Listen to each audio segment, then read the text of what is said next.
Okay. तो आज के इस वीडियो में हम लोग कवर करने वाले हैं math class 8 R S Agarwal book से एक्सरसाइज 1A का क्वेश्चन नंबर 1 से लेकर 4 तक के क्वेश्चंस को। और ये जो क्वेश्चंस है वो बहुत ही आसान है। देखो, क्वेश्चन में ज़्यादा कुछ करने की ज़रूरत नहीं है। हमसे बोला गया है कि माइनस में 3/5 जो है एक रेशनल नंबर है। इसे हमें इस तरीके से मतलब एक्सप्रेस करना है कि डिनोमिनेटर हमें 20 दिखे, माइनस में 30 दिखे, 35 दिखे और माइनस में 40 दिखे। तो इसे हम लोग किस तरीके से करते हैं? तो एक शब्द है इक्विवेलेंट फ्रैक्शन, ठीक है। तो जो फ्रैक्शन होता है उसका यूज करके हम लोग यहाँ पे समझ सकते हैं। देखो, अगर माइनस में 3/5 है और इसका डिनोमिनेटर हमें 20 चाहिए, ठीक है। तो इसका डिनोमिनेटर हमें 20 कब मिलेगा? जब इसमें जो है हम लोग इसके डिनोमिनेटर में 4 से मल्टीप्लाई करेंगे तब। 5 4 जा जो है 20 होता है या फिर 5 4 जा 20 होता है, ठीक है। तो इस तरीके से तुम कह सकते हो कि जब भी हम लोग डिनोमिनेटर को किसी के वैल्यू के फॉर्म में लिखना चाहें तो उसमें जो है हमें कुछ ना कुछ वैल्यू से मल्टीप्लाई करना होगा। और ये रेशनल नंबर है तो ये वैल्यूज जो है माइनस से भी मल्टीप्लाई होगा, प्लस से भी मल्टीप्लाई हो सकता है, ठीक है। तो यहाँ पे हमें प्लस में डिनोमिनेटर चाहिए, तो डिनोमिनेटर प्लस में चाहिए तो उसके लिए हमें जो है सिंपल 4 से मल्टीप्लाई करना है। और डिनोमिनेटर में अगर हम लोग 4 से मल्टीप्लाई कर रहे हैं तो न्यूमरेटर में भी होगा। और जब न्यूमरेटर में मल्टीप्लाई होगा तो ये वैल्यू हमारा माइनस में 12/20 बन जाएगा। और कैसे पता चलेगा कि हमें 4 से ही मल्टीप्लाई करना है? तो डिनोमिनेटर जितना लाना है उतना को जितना डिनोमिनेटर दिया हुआ है डिवाइड कर देंगे उतना से। जैसे हमें 20 लाना है और 5 हमारे पास डिनोमिनेटर गिवन है, ठीक है। तो 5 जो है हम लोग 5 से 20 में डिवाइड कर देंगे। और 20 जब 5 से कटेगा तो वो कटेगा 4 टाइम्स से। और 4 ही हमें एक्चुअल में वैल्यू देगा जो हमारा न्यूमरेटर और डिनोमिनेटर में मल्टीप्लाई करने के बाद डिनोमिनेटर फॉर्म लेगा उस वक्त का, ठीक है। अगर हम लोग केवल डिनोमिनेटर में 4 से मल्टीप्लाई करते तो ये गलत हो जाता। अगर हम लोग इस तरीके से माइनस में 3/20 लिख देते तो ये गलत हो जाता। जब हम लोग डिनोमिनेटर में मल्टीप्लाई कर रहे हैं तो न्यूमरेटर में भी करना पड़ेगा। तो इस तरीके से हम लोग करते हैं। अब यहाँ पे जो है हमें सेकेंड नंबर में माइनस में देखने को मिल रहा है डिनोमिनेटर। माइनस में 30 लाना है, कोई दिक्कत नहीं है, आसानी से ला सकते हैं। देखो यहाँ पे, अब देखो न्यूमरेटर जो है हमारा ऑलरेडी निगेटिव है। तो हमें जब डिनोमिनेटर में निगेटिव आएगा तो दोनों वैल्यू जो है निगेटिव निगेटिव कट जाएगा और वो हमारा पॉजिटिव वैल्यू देगा। उसके ऊपर बाद में बात करेंगे। पहले हमें देखना होगा कि जो हमारा न्यूमरेटर सॉरी जो रेशनल नंबर दिया हुआ है उसमें हम कितना से मल्टीप्लाई करें कि माइनस में हमारा डिनोमिनेटर 30 बन जाए।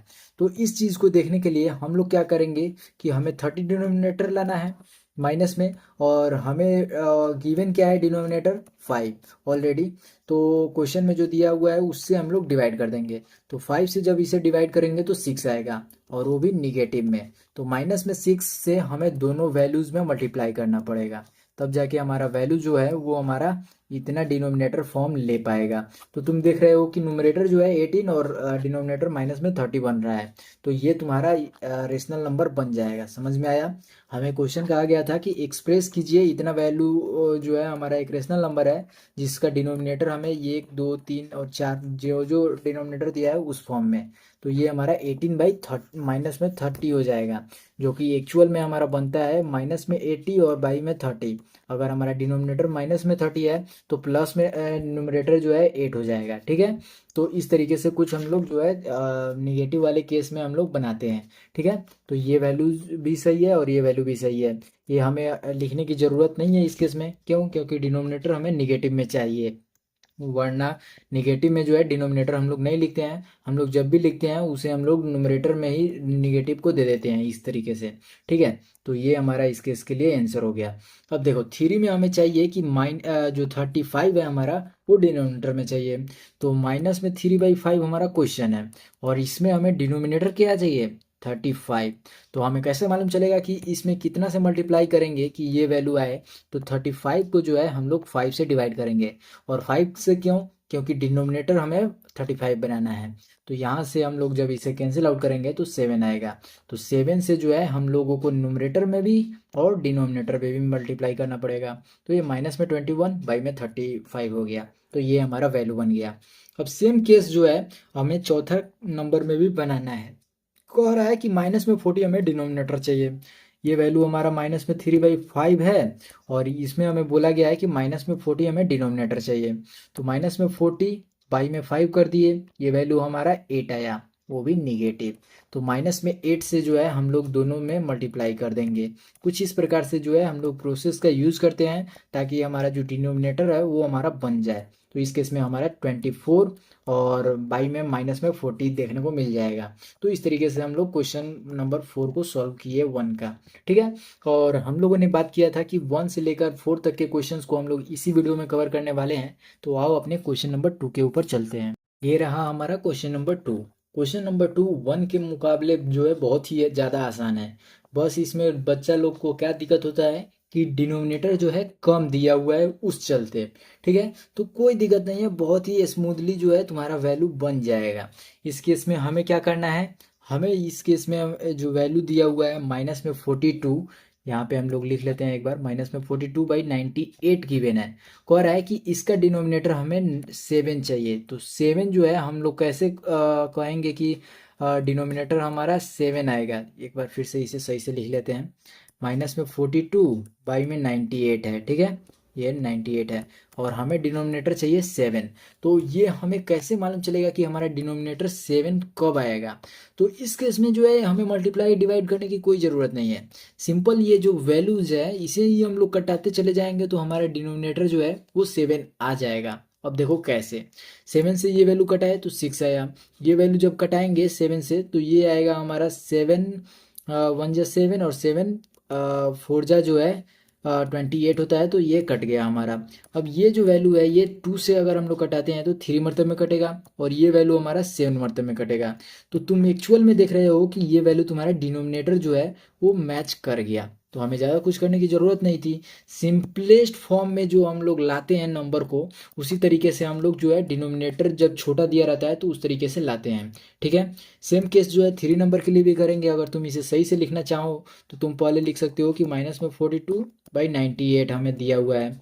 ठीक है, इसे हमें 7 जो है डिनोमिनेटर लाना है, तो सीधा इसे कटाते चले जाना, और अंत में जो है तुम्हें कितना मिल रहा था, ये तुम्हारा वैल्यू जो है माइनस में 3 और बाई में तुम्हें 7 देखने को मिल रहा था। तो कुछ इस प्रकार से जो है तुम ला सकते हो सिंपलेस्ट फॉर्म का यूज़ करके। यहाँ पे समझ में आया। अब आओ अपने 3 नंबर के क्वेश्चन के ऊपर आते हैं।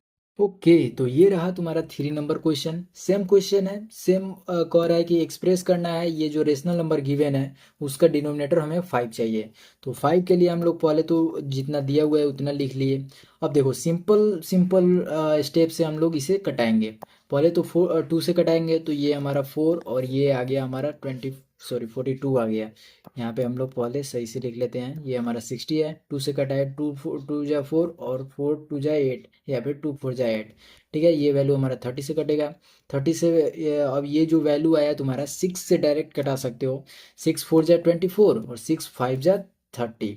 और यहाँ से तुम्हें क्या देखने को मिलेगा कि माइनस में तुम्हारा 4 आ गया, और 5 जो है तुम्हारा डिनोमिनेटर मैच कर गया। यही तो हमें चाहिए था, और यही हमारा इस क्वेश्चन के लिए रिक्वायर्ड आंसर हो जाएगा। इसमें हमें कोई भी मल्टीप्लाई डिवाइड करने की ज़रूरत नहीं है। अब यही जो क्वेश्चन तुम देख रहे हो इसी में जो है 4 नंबर सेम इसी तरीके का है। आओ उसके ऊपर भी नज़र डालते हैं। अब देखो, जैसा कि मैंने बताया कि सिंपलेस्ट फॉर्म और स्टैंडर्ड फॉर्म दोनों सेम होता है। क्वेश्चन नंबर 4 तुम्हारा देखो क्या कह रहा है। कह रहा है express each of the following rational numbers in standard form. Standard form में लिखना है, बहुत ही आसानी से लिखा जाएगा। पहला क्या है, -12/30 है। तो ये हम लोगों ने -12/30 लिख लिया। अब सिंपल इसे कटा दो। तुम अगर चाहो तो 2 से 3 से लगाकर तुम कटा सकते हो।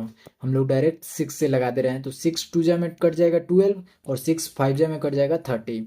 तो यहाँ पे हमारा मिल के आया कितना, -2/5।